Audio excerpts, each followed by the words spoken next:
नीतीश जी, मुंबई में बैठक की डेट नजदीक आ रही है, क्या चाहिए आपको? अरे हमको कुछ नहीं चाहिए व्यक्तिगत, हम तो चाहते हैं सबको एकजुट करना है। अरे आपको कुछ नहीं चाहिए, ये तो बड़ा गड़बड़ है, क्योंकि यही कह कहकर आप मुख्यमंत्री की कुर्सी पर जमे हुए हैं। हम नहीं बनना चाहते थे फिर मुख्यमंत्री, लेकिन ये लोग जबरदस्ती करके हमको बनाए हुए थे। लेकिन नीतीश जी का खेल अब खराब हो गया है दोस्तों, और इसीलिए वो जल्दी जल्दी सब कुछ कर लेना चाहते हैं। देखिए ना, सब मिल करके कौन कौन कहाँ लड़ेगा, ये सब बात भी हम चाह रहे हैं कि जल्दी तय कर लें। मगर असली खबर ये नहीं है। असली खबर ये है कि इंडिया अलायंस में फूट पड़ गई है। पता है कि नहीं, केजरीवाल और लालू की टीम में जोरदार लड़ाई हो रही है। केजरीवाल की पार्टी ने कह दिया है कि बिहार विधानसभा में चुनाव लड़ेंगे। अब सोचिए, गठबंधन बन रहा है, बन गया है, बल्कि तीसरी मीटिंग होने वाली है और ये कह रहे हैं कि बिहार में चुनाव लड़ेंगे। अब जाहिर है दोस्तों, आरजेडी को तो बुरा लगेगा। अब नीतीश का तो क्या बचा, आप भी जानते हैं, लेकिन आरजेडी को बुरा लग गया। आरजेडी ने कहा कि क्या केजरीवाल जी हमारा सिद्धांत भूल गए, इंडिया अलायंस वाला। लेकिन जानते हैं, इससे पहले लालू और केजरीवाल का सियासी मिलन ऐसा हुआ था कि लोग कहने लगे थे कि ये तो जन्म जन्म का साथ है। विजुअल ना देखे हो तो देख लीजिए, ये तो वही है ना, पहले गाली फिर ये जन्म जन्म का साथ। मगर जन्म जन्म के सियासी मिलन से पहले दोस्तों, दोनों के बीच गजब की दुश्मनी थी। टू विंडो में आपको दिखाता हूं केजरीवाल के दो बयान और उसके बाद लालू के बयान।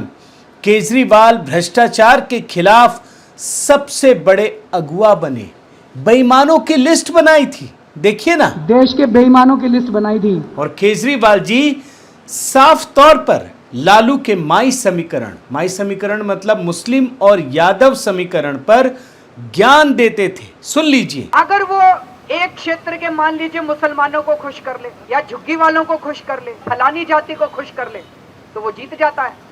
मगर उसका नतीजा क्या निकला था, आपको याद है कि नहीं, कि लालू संसद के भीतर से केजरीवाल को ललकारते थे। सुन लीजिए, केजरीवाल, तुम किस आधार पर मिसलीड किया देश को? मगर इसके बाद केजरीवाल और लालू के बीच ऐसा सियासी प्रेम जगा कि केजरीवाल वही करने लगे जो लालू यादव कहते या करते थे।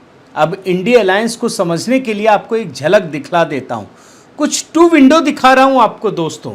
जैसे देखिए ना, ये इमरजेंसी पर एक ही तरह की जुबान बोलते थे। सुन लीजिए, देश में इमरजेंसी जैसा हालत हो गया है। जैसे एक जमाने में इंदिरा गांधी ने अति कर दी थी, आज प्रधानमंत्री जी अति कर रहे हैं। अब टू विंडो में एक और बयान सुनिए। लोकतंत्र और संविधान पर जो लालू कहते वही केजरीवाल कहते। देश के लोकतंत्र और संविधान को ध्वस्त किया जा रहा है। जो हिटलर ने किया था, मोदी और अमित शाह की वही मंशा है। वो इस देश का संविधान बदलना चाहते हैं। और यही नहीं दोस्तों, ईडी और सीबीआई पर भी दोनों के सुर एकदम एक जैसे। जब जब हम लोग उठते हैं तब तक ये लोग ईडी और सीबीआई का छापा मारो। सारे नेताओं के ऊपर ईडी और सीबीआई छोड़ देते हैं। अब सवाल यह है दोस्तों कि आखिर ऐसा क्या हो गया कि जिस केजरीवाल और लालू के बीच जन्म जन्म का सियासी गठबंधन हो गया था, वहां ऐसी मुठभेड़, ऐसी टकराव की खबरें, और वो भी मुंबई की बैठक से पहले। तो समझ लीजिए कि इसका राज जो है ना, गहरा राज, वो कांग्रेस में छिपा है, कांग्रेस की हरकतों में छिपा है। कांग्रेस का जो भूतकाल है ना, अपने गठबंधन के साथियों के साथ, उसी का असर है, और ये केजरीवाल के जरिए बाकी दलों में दिख रहा है। आज मैं इसी को डिकोड कर रहा हूं। साथियों नमस्कार, मैं हरिश्चंद्र वर्णवाल। अब मैं खबर देने से पहले दोस्तों एक महत्वपूर्ण जानकारी आपके साथ साझा करना चाहता हूं। कल जब लोगों ने मेरे वीडियो को ओपन किया तो देखा कि अचानक से उसमें एक वार्निंग आ रहा, एक वार्निंग मैसेज, वीडियो अपने आप खुल नहीं रहा है। और वो जब लोगों ने मुझे भेजा तो मैं भी हैरान हो गया। ये वार्निंग मैसेज में क्या लिखा है दोस्तों? इसमें लिखा है कि दी फॉलोइंग कंटेंट में contain topics related to suicide और सेल्फ हार्म। आप सोचिए, मेरे इस वीडियो को तब भी बहुत सारे लोगों ने देखा, 30,000 से अधिक लोगों ने देखा जब मैं रात को ये वीडियो बना रहा हूँ। आप सोचिए, इसमें एक भी शब्द गलत है क्या? इसमें कोई भी चीज़ मैंने गलत दिखाया, कोई तस्वीर, कोई वीडियो जिससे लोगों को कोई नुकसान पहुँचे? लेकिन हाँ, नैरेटिव दिखाया, उससे कई लोगों को नुकसान पहुँच रहा है। इसका मतलब ये है दोस्तों कि लोग इस चैनल के पीछे पड़े हुए हैं, जिस नैरेटिव को मैं डिकोड करने की कोशिश कर रहा हूँ। और ये पहली बार नहीं है, इससे पहले 2 बार और हो चुका है। अब देखिए, 2018-19 के नैरेटिव को डिकोड करने वाला वीडियो बनाया तो इतने मास लेवल पर लोगों ने रिपोर्टिंग की कि यूट्यूब के, मुझे ऐसा लगता है कि जो इनका एल्गोरिदम है उसमें ये इस तरीके से कर दिया गया। फिर एक और वीडियो था जिसमें मैंने राहुल गांधी की टूरिज्म पॉलिटिक्स को का पर्दाफाश किया है। अब आप सोचिए दोस्तों, कितने सारे यूट्यूबर्स, चैनल्स किसी के पीछे नहीं, आपके इस प्रिय चैनल के पीछे पड़ रहे हैं। मैंने बहुत रिसर्च किया, मैंने यूट्यूब से भी संपर्क किया, अभी तक ये हटा नहीं है जो वार्निंग मैसेज है। लेकिन जानते हैं, मैं आपको वो चीज़ बता रहा हूँ, आज पहली बार आपके साथ साझा कर रहा हूँ। मुझे भी पता नहीं था, किसी ने मुझे भेजा। एक वेबसाइट दिखाता हूँ, noxinfluencer.com। ये हांगकांग की कंपनी है, यानी चाइना भी आप मान सकते हैं, दुनिया की सबसे बड़ी कंपनियों में से एक जो यूट्यूब के फील्ड में काम करती है। और जब आप देखेंगे ना, आप देखिए top 100 YouTubers news and politics category में, और इसमें मैंने ऑल, मतलब अगर आप देशों को सेलेक्ट करेंगे तो अलग अलग देश भी आएंगे, लेकिन पूरी दुनिया में टॉप 100। और आपको ये जानकर खुशी होगी कि इसमें आपका ये प्रिय चैनल 42वें 42nd नंबर पर है। जी हाँ, और आप एक एक करके नाम देख लीजिए इसमें कौन कौन है। मैं तो इस YouTube से पहले कभी कहीं एंकरिंग भी नहीं की, सिर्फ आपके प्रेम ने और लोगों, मेरे साथी जो जितने हैं उन लोगों ने कहा कि आपको बनाना चाहिए, और मैंने बनाना शुरू किया और 1.5 साल में यहाँ तक पहुँचा हूँ, यह आपके प्रेम की वजह से। और आप देखिए कितने बड़े बड़े नाम हैं। रवीश कुमार नंबर 1 पर है। अब ये तो आप जानते हैं कि पूरी दुनिया इनके पीछे, पूरा लेफ्ट लिबरल गैंग ही इनके साथ खड़ा है। चाणक्य, अपग्रेडिंग ब्रेन्स, पुण्य प्रसून वाजपेयी, कितने बड़े एंकर हैं। आप देखिए, मोहक मंगल, और उसके बाद मुझे ये 5 इंडियन लग रहे हैं, इसके बाद सारे के सारे विदेशी हैं। एक आध और बीच में होंगे, मुझे जानकारी नहीं है दोस्तों, आप एक एक करके देखते चले जाइए। और इसके बाद 35वें नंबर पर अभिसार शर्मा, ये भी एंकर रहे हैं। लेकिन ये सारे के सारे हर हालत में इस देश के की जो राष्ट्रवादी धारा है उसका विरोध करते हैं, मुझे ऐसा लगता है। और मोदी का तो आप देखते ही हैं कि मोदी में तो इनको कुछ नहीं अच्छाई नज़र आती है। लेकिन मैं तो इंडिया फर्स्ट की मुहिम के तहत मैं काम कर रहा हूं। और तब आप देखिए 42वें नंबर पर हरीश बर्णवाल चैनल, यानी आपकी सोच के अनुरूप मैं ये कह सकता हूं, जो इंडिया फर्स्ट की धारणा पर काम करता है उसमें ये चैनल पहला है, अगर आप वैसे देखें तो। और भी नीचे जाएंगे तो आपको बहुत सारे मिलेंगे, आप देखते चले जाइए एक एक करके। इसमें आपको देखिए, मैं 75 नंबर पर एक चैनल है आपका अखबार, मुझे पसंद है, लेकिन ये 75 नंबर पर है। और इसमें बहुत सारे यूट्यूबर जो आप सोचते होंगे, ये देखिए 94 नंबर पर देशभक्त, यानी बहुत सारे यूट्यूब चैनल दोस्तों जिनकी पहुंच मुझसे ज़्यादा है, जिनका सब कुछ, मतलब कहिए सब्सक्राइबर भी ज़्यादा है, लेकिन इन्फ्लुएंसर्स की कैटेगरी में आपका ये प्रिय चैनल सबसे ऊपर है। और इतना ही नहीं, मैं आपको एक और टीआरपी दिखाता हूँ। ये एक कंपनी है डेटा बीइंग, इसने पिछले महीने का, ये लेटेस्ट रिपोर्ट आपको दिखा रहा हूँ, जुलाई का पूरा आंकड़ा जारी किया है। इसमें इंडिविजुअल कैटेगरी में इसमें 18वें नंबर पर व्यूज़ के मामले में है, यानी। और अगर इंडिविजुअल कैटेगरी देखें एक पर्टिकुलर सोच के हिसाब से, तो आपका ये प्रिय चैनल पहले नंबर पर है। इसका मतलब जानते हैं दोस्तों कि मैं जो रिपोर्ट बना रहा हूँ, आपका जो प्रेम मिल रहा है, इसका बाकी लोगों पर बड़ा गहरा असर पड़ रहा है। और इसी वजह से ये लोग पीछे पड़े हुए हैं। वो ये हमारे चैनल को बंद करवाने में लगे हैं। आपको ये जानकर आश्चर्य होगा। और इसीलिए मेरा आपसे निवेदन है कि मैं अगर इतनी मेहनत कर रहा हूँ तो इसके पीछे आपका प्रेम और स्नेह है, और यही मुझे ताकत देता है। और इसीलिए मैं अलग अलग प्लेटफॉर्म पर, जैसे मैंने पूरा वीडियो ट्विटर पे अपलोड कर दिया, आप ट्विटर पे भी जुड़िए, मेरे इस ट्विटर हैंडल को बड़े ध्यान से देख लीजिए, मेरे फेसबुक पेज पर भी जुड़िए, ताकि आप हर प्लेटफॉर्म पर मुझसे जुड़े रह सकें। अब आइए दोस्तों खबर पर। एक महत्वपूर्ण खबर इंडिया अलायंस से जुड़ी हुई। 31 अगस्त और 1 सितंबर को इसकी तीसरी बैठक मुंबई में होगी। और जाहिर है दोस्तों, गहमा गहमी बढ़ती जा रही है।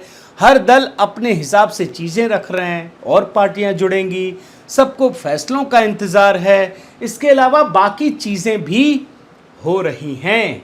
लेकिन इससे पहले जिस प्रकार का झगड़ा चल रहा है, जिस तरह से चीज़ें सामने आ रही हैं, उसको लेकर सबके मन में सवाल है। अब देखिए ना, आप बनाम कांग्रेस, ये देखिए आप बनाम आरजेडी, बिहार की भी बात मैं आपको दिखा रहा हूँ। ऐसे में ये जानना ज़रूरी है कि ये हो क्यों रहा है, क्योंकि कांग्रेस पर किसी को विश्वास नहीं है और इसकी वजह है इसका बैकग्राउंड। तो आज मैं विशेष रूप से बड़ा शानदार रिसर्च लेकर आया हूँ कि कांग्रेस का बैकग्राउंड क्या है, क्यों इस देश में अस्थिर सरकारों के लिए वो दोषी रही है।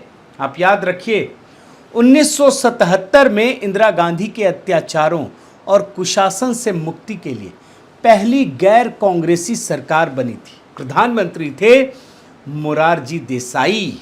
जानते हैं, ये जो गैर कांग्रेसी सरकार बनी थी ना, इसमें इंदिरा गांधी के पार्टी के अंदर जो तानाशाही का विरोध कर रहे थे, उन्हीं का ये जमघट था। उसी से उकताकर पार्टी छोड़ दी थी। और इनमें मोरारजी देसाई, चौधरी चरण सिंह, जगजीवन राम प्रमुख नेता थे। और आपातकाल का विरोध इन लोगों ने किस प्रकार से किया, सब जानते हैं। और इन नेताओं को अपनी राजनीतिक चालों में घेर कर मोरारजी देसाई पहले गैर कांग्रेसी प्रधानमंत्री बने। लेकिन कांग्रेस को भला ये कैसे पसंद आए, और ऊपर से वहाँ इतनी सारी राजनीति, जहाँ उनको पता चल गया कि चौधरी चरण सिंह को मोरारजी देसाई पसंद नहीं है, वो खुद बैठना चाहते हैं। अब इसके बाद आपातकाल के दौरान, आप बड़े ध्यान से सुनिए, शाह कमीशन की रिपोर्ट आई, जिसकी वजह से चौधरी चरण सिंह को एक मौका मिल गया और उन्होंने मोरारजी देसाई पर सीधा आरोप लगा दिया कि वो एक डरपोक प्रधानमंत्री हैं और इसीलिए इंदिरा गांधी को गिरफ्तार नहीं कर रहे हैं। अब मोरारजी देसाई क्या करें, उन्होंने फिर से एक चाल चली, उन्होंने चौधरी चरण सिंह को उप प्रधानमंत्री बना दिया। और ये बड़ा रेयर वीडियो है, आप देख लीजिएगा। मोरारजी देसाई ने दोस्तों 2 लोगों को प्रधानमंत्री बनाया, चौधरी चरण सिंह और जगजीवन राम, और इस तरह से मामले को शांत करना चाहा। लेकिन ये हो नहीं पाया क्योंकि कांग्रेस ने खेल खेला और चौधरी चरण सिंह ने अपने खास राजनारायण के जरिए कांग्रेस के संजय गांधी के साथ मिलकर ये सरकार गिरा दी। अब देखिए मजेदार चीज आप देखिएगा, कांग्रेस ने उसी चौधरी चरण सिंह को प्रधानमंत्री बना दिया सपोर्ट देकर, जिसने उत्तर प्रदेश में कांग्रेस की सरकार गिराई थी। और इंदिरा गांधी की बात बता दूं, आपातकाल में इन्हीं लोगों पर ज्यादती की थी, इन्हीं को गिरफ्तार किया था। लेकिन सत्ता के लालच में सब एक हो गए। चौधरी चरण सिंह ने अपनी जनता दल सेक्युलर कांग्रेस अर्स के साथ साथ कांग्रेस आई का बाहर से समर्थन लिया और 28 जुलाई 1979 को प्रधानमंत्री का पद ले लिया। लेकिन इंदिरा गांधी ने प्रधानमंत्री तो बना दिया, लेकिन ज़्यादा दिनों तक समर्थन नहीं दिया उन्होंने, बल्कि सिर्फ 170 दिनों के अंदर समर्थन वापस लेकर चौधरी चरण सिंह की सरकार गिरा दी। मगर इस बीच दोस्तों एक बड़ी महत्वपूर्ण घटना हुई।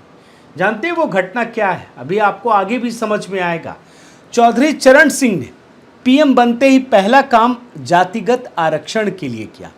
बीपी मंडल आयोग का गठन कर दिया और कांग्रेस भड़क गई। 21 दिनों में ही समर्थन वापस ले लिया।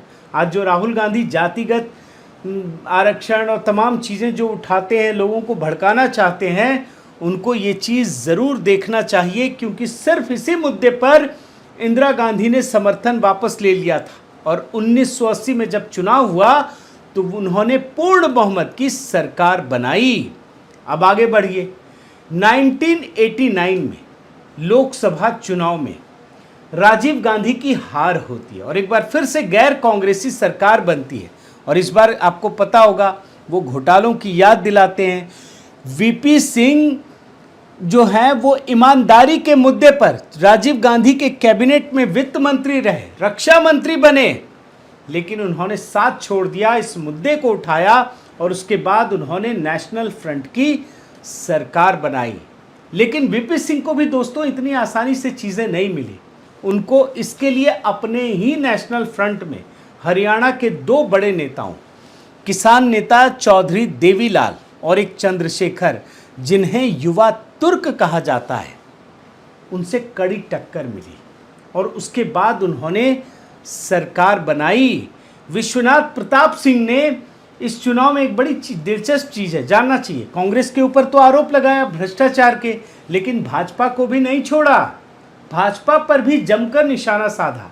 लेकिन चुनाव बाद सत्ता पानी थी तो इन्होंने भाजपा से समर्थन ले लिया। अब यहाँ पर एक बहुत महत्वपूर्ण घटना घटती है दोस्तों। विश्वनाथ प्रताप सिंह उसी जातिगत आरक्षण के जिन्न को बाहर निकालते हैं, जिसे चौधरी चरण सिंह ने अपने 170 दिनों के कार्यकाल में किया था। वही मंडल आयोग वाली रिपोर्ट। जबकि दूसरी तरफ क्या होता है, भारतीय जनता पार्टी यानी आडवाणी जी राम जन्मभूमि मंदिर के निर्माण के लिए रथ यात्रा की शुरुआत करते हैं। सरकार ने समर्थन नहीं किया, ये सब हम जानते हैं दोस्तों, और इसी वजह से सरकार चली नहीं और फिर सरकार को गिरा दिया गया। लेकिन इस दौरान विश्वनाथ प्रताप सिंह ने सिर्फ 11 महीने के कार्यकाल में जो मंडल आयोग की रिपोर्ट लागू की और तमाम चीज़ें की, एक प्रकार से भानुमति का पिटारा खोलकर रख दिया।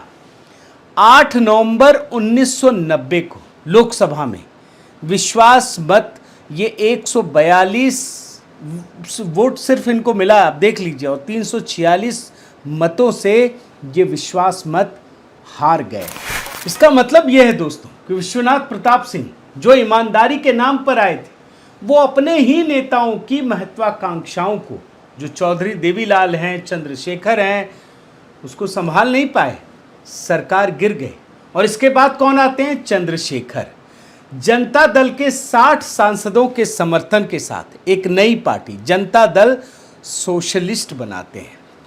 और किनसे समर्थन लेते हैं जानते हैं, राजीव गांधी कांग्रेस आई से समर्थन ले लिया, जिसका विरोध कर रहे थे ये लोग, और देश के 9वें प्रधानमंत्री बन गए। लेकिन कांग्रेस की जो लालसा है ना दोस्तों, वो छोटे दलों को सिर्फ जमा कर करके सत्ता का एक ख्वाब दिखाती है, और उसका मकसद ये नहीं था कि देश चले, कोई विजन हो, देश हित हो, राष्ट्र हित हो, ऐसा कुछ नहीं था। और इसीलिए चंद्रशेखर की सरकार को भी कांग्रेस ने सिर्फ 223 दिनों के अंदर वैसे ही धाराशायी कर दिया जैसे चौधरी चरण सिंह की सरकार को किया था। और जानते हैं राजीव गांधी ने चंद्रशेखर से क्या कहकर समर्थन लिया, आपको हैरानी होगी। ये कहकर समर्थन लिया कि 2 साधारण पुलिस के सिपाही एक दिन उनके घर के पास घूमते हुए पाए गए।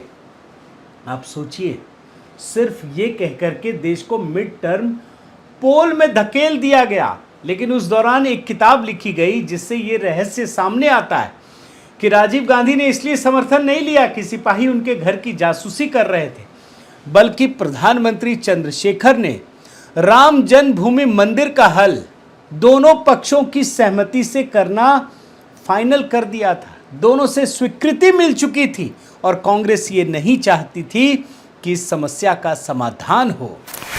इसके बाद दोस्तों 1996 का लोकसभा चुनाव होता है।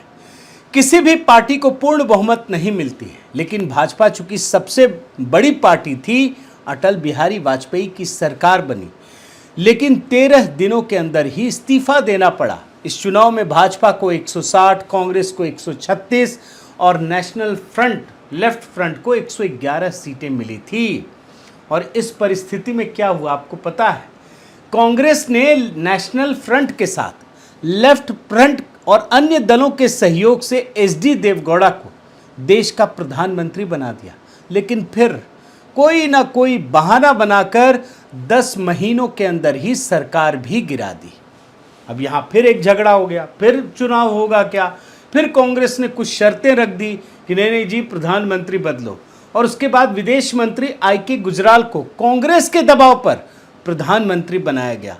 और जानते हैं फिर 7 महीने में झूठे आरोप लगाकर सरकार को गिरा दिया गया। कांग्रेस नहीं चाहती थी कि कोई भी पार्टी सरकार चलाए, सरकार बनाए या सरकार चलाते हुए दिखे, और इसीलिए बार बार देश को मिड टर्म पोल में धकेल दिया गया। और इसके बाद फिर जब चुनाव होता है तो पता ही है कि अटल बिहारी वाजपेयी की सरकार आती है, फिर चुनाव होता है, लेकिन वो एक मजबूत सरकार देते हैं।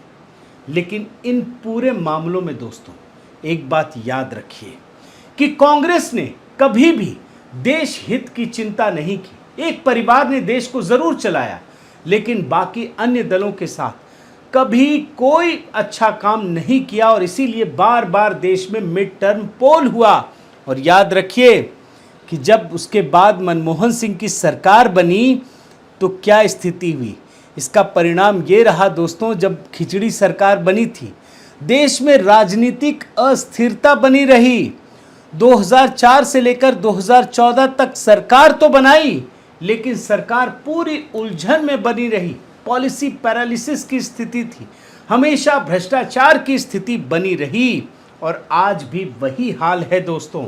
कांग्रेस वही फॉर्मूला हर राज्य में आजमा रही है। आप देख लीजिए, पंजाब और दिल्ली में आपसे लड़ती है, बाहर प्रेम दिखाती है। मतलब कांग्रेस कुछ भी कर सकती है, और यही रणनीति केजरीवाल ने अपना ली है। और इसीलिए आप देखिए, ये केजरीवाल जी अलग अलग राज्यों में जाते हैं, और वो भी कांग्रेस शासित राज्यों में खुलकर कह चुके हैं ये बार्गेनिंग की एक अलग स्टाइल है। और इसीलिए ये पहले राजस्थान गए और फिर छत्तीसगढ़ गए, और वही काम केजरीवाल बिहार में भी कर रहे हैं। तो कुल मिलाकर साथियों, ये जो 26 दल इंडी अलायंस के कुनबे में जमा हुए हैं, आपको लगेगा कि ये भाजपा के विरोधी, ये मोदी विरोध में आए, लेकिन असलियत ये है कि इनका सबसे बड़ा दुश्मन, सियासी दुश्मन मोदी या भाजपा नहीं है, कांग्रेस ही है। इनकी आपस की लड़ाई कांग्रेस से है, और इनका भरोसा भी कांग्रेस पर नहीं है। और इसीलिए आप सिर्फ देखिए, गठबंधन बनाने के लिए कितनी तरह की बाधाओं से ये जूझ रहे हैं। अब जरा सोचिए कि इनको फिर से देश की बागडोर थमा दी जाए तो क्या हाल होगा। इसीलिए दोस्तों इंतज़ार कीजिए, मुंबई की तीसरी बैठक होगी, वहाँ भी आपको बहुत सारे ड्रामे देखने को मिलेंगे। तो बहुत बहुत धन्यवाद दोस्तों। आपको उम्मीद है मेरा वीडियो अच्छा लगा होगा, लेकिन आपसे फिर से निवेदन करता हूं दोस्तों कि आप अपना प्रेम ज़रूर बनाए रखिए। आप ज़रूर लाइक कीजिए, कमेंट कीजिए, लोगों के साथ शेयर कीजिए, मेरे तमाम प्लेटफॉर्म पर जुड़ने का प्रयास कीजिए, और जो भी सहयोग करना चाहें तो आप सहयोग भी कर सकते हैं। बहुत बहुत धन्यवाद। नमस्कार।